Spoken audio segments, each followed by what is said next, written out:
that, which is the political situation here in the United States.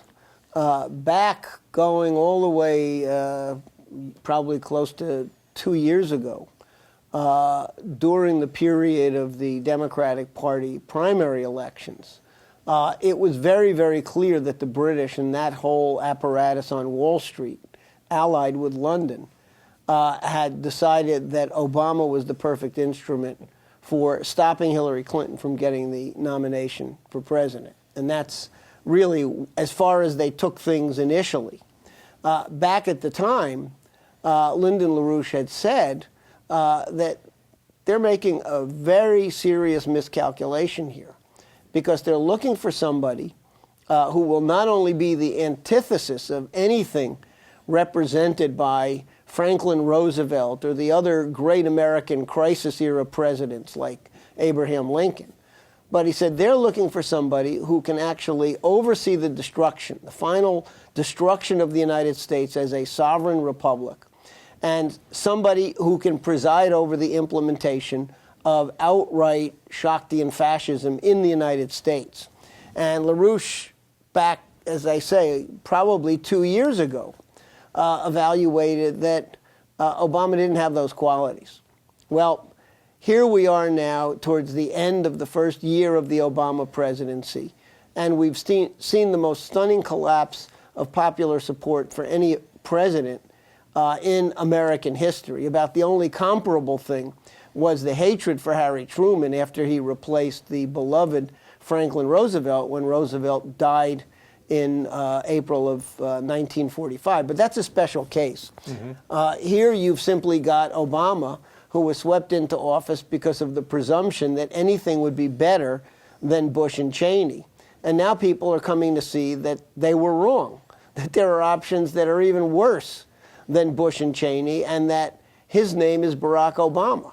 So the support for Obama is collapsing in a proportion to the overt promoting of outright fascist policies on the part of the president.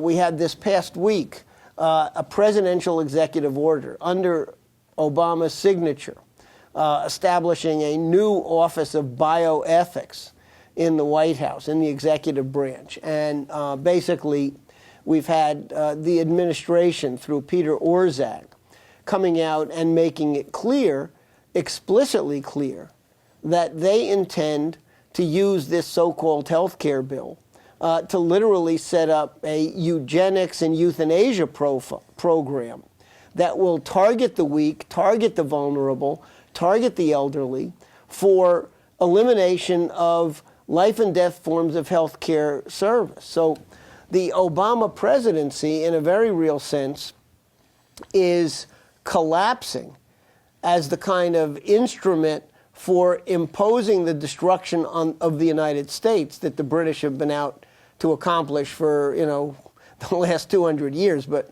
in the recent period, they've seen a very real glimmer of opportunity to actually go in for the kill and destroy the United States altogether. So we're in a situation right now where Obama's support among the population is collapsing, and where we've even begun to see from within the ranks of Democrats in the Congress, who've been notoriously cowardly up until this point, the first signs of real restiveness. They basically, frankly, see their own political futures fading away in front of their eyes if they stick with Obama. So you've had some things happening that reflect a tilt in the direction of the kind of emergency policy changes that Lyndon LaRouche has been calling for quite some time. So we had, for example, this past week, John Conyers, senior-ranking member of the Congressional Black Caucus, talking about introducing a measure in Congress to restore Glass-Steagall. And the Black Caucus blocked Barney Frank from ramming through precisely the kind of so-called fake re-regulation bill that you were just discussing that would have given greater power to the Fed and essentially would have guaranteed the perpetuation of the bailout of these too big to fail institutions. So where do you see this political process right now here in the United States?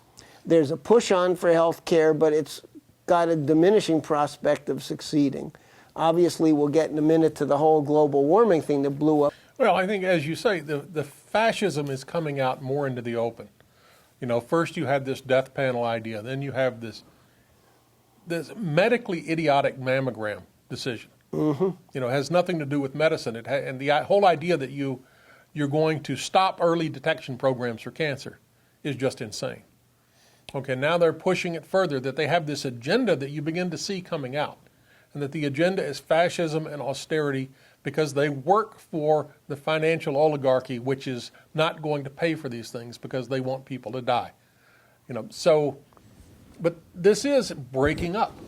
I mean, you also had the Ron Paul bill that the attempts to gut it with amendments were defeated. Right. So this thing is moving forward. I mean, I think the fact that it's just voted out of a committee with the majority of congressmen signing it shows you that there's still serious problems in Congress. Right. But that this control is breaking apart because these guys do understand that their constituents are going to lynch them.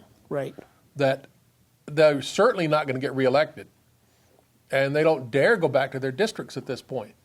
So this control is breaking up, and things can change very quickly. And since we have a financial situation and an economic situation which is only getting worse, that all of these pressures are going to grow. And so you can have a shift, I think, very quickly. If once a decision is made to throw out some of these people in Congress, you know, take them out of their leadership positions, whatever, Nancy Pelosi, Barney Frank, and others, that you can actually see a fairly rapid shift in Congress.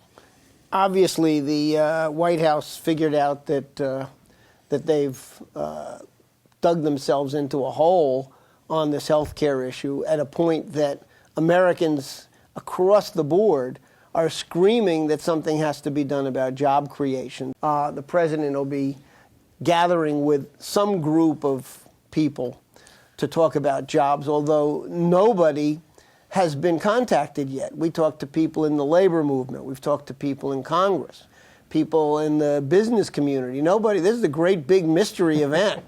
I don't know whether they're calling people in from Mars or something like that.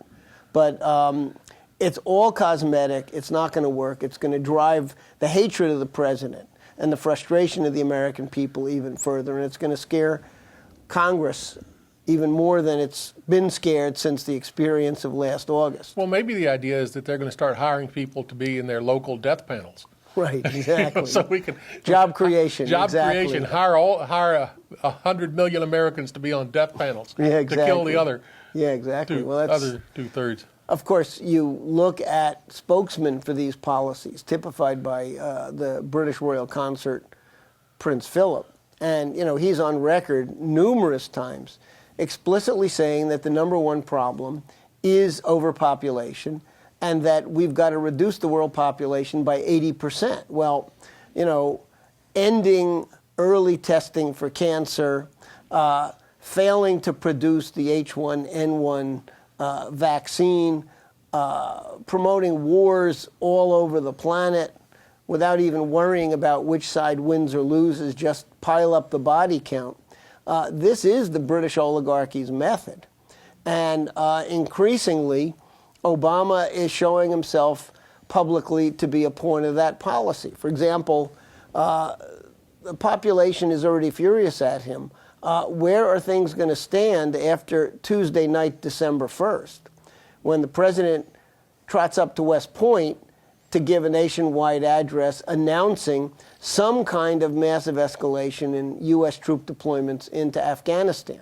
How are people going to react to that on top of everything else that they see going wrong? Well, I think if you're a heroin addict, you should applaud this because we're really moving in to protect the drug trade. That's right, exactly. Prices will go down. That's right. And availability up. And to try to stabilize the Dubai real estate market. Mm-hmm.